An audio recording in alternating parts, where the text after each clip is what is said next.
এইভাবে কোন মুমিনকে হত্যা করে, ওই একজন প্রতিপালক ওই ব্যক্তি বিপক্ষে রাগান্বিত, কারণ একজন মুমিনকে অন্যায়ভাবে হত্যা করেছে।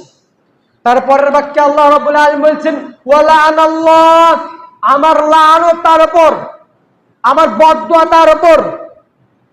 এই কথা বলার পর আল্লাহ রাব্বুল আলামিন ক্ষান্ত হননি।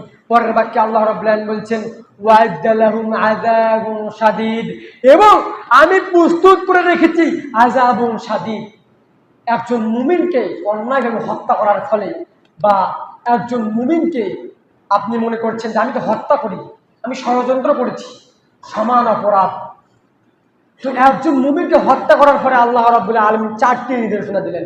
প্রথম নাম্বার নির্দেশনা দিলেন যে তাকে আমি জাহান্নামে দিয়ে দেব, জাহান্নামে দিব, তাকে আমি জাহান্নাম থেকে জান্নাতে দিব না, এবং তাকে চিরস্থায়ীভাবে জাহান্নামে রাখবো।